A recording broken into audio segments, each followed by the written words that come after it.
But the real concern is the cold temperatures and the cold wind and what that does to your exposed skin. Meteorologist Ryan Matoush is live in Shawnee County with an explanation. He talked to a doctor about exactly what to expect with these bitterly cold winds and temperatures.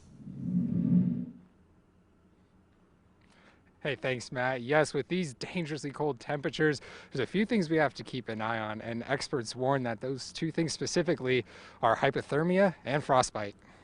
Frigidly cold Arctic air continues to grip much of the Central Plains as Old Man Winter shows us just a taste of what he is capable of. Experts say that frostbite typically occurs in shorter periods of time as the wind chills dip lower than 10 or 20 below, and frostbite can occur in as little as 30 minutes, as you can see on this chart from the National Weather Service. Frostbite itself is, easiest way to think about it is basically a burn to the most commonly fingers, toes, ears, nose, that type of thing, extremities. Frostnip, a mild case, may lead to redness and slight pain, whereas the much more severe instances of frostbite can be identified with severe aching, burning sensation, skin peeling off, and complete discoloration of fingers. Hypothermia is also a major concern with such cold temperatures and arises when your body temperature falls below normal, which is 98.6 degrees. Health professionals note that hypothermia seems to be a bit more prevalent and can be identified if your body refuses to warm up after an extended period of time, with the possibility of blisters forming and your skin beginning to turn blue.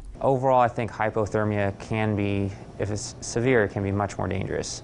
If people have severe hypothermia in the low 90s, 80s, they can have heart rhythms that are irregular, and that can lead cardiac arrest. Doctors say that if you think you may have frostbite or hypothermia, be sure to get out of the cold as quickly as possible, remove any wet clothing you may have, and work on warming up your body temperature with heaters, blankets, and other thermal heat sources. Another thing to consider when dealing with these dangerously cold temperatures is the fact that it's easier to let yourself become dehydrated, as this cold, frigid Arctic air is very, very dry.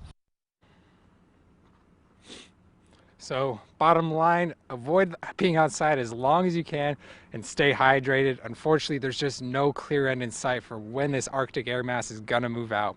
Reporting live in Topeka, local news that matters, KSNT News. All right, thank you, Ryan. We'll let him get inside now to warm up, hopefully. I was going to say that too. He's coming in. Yeah.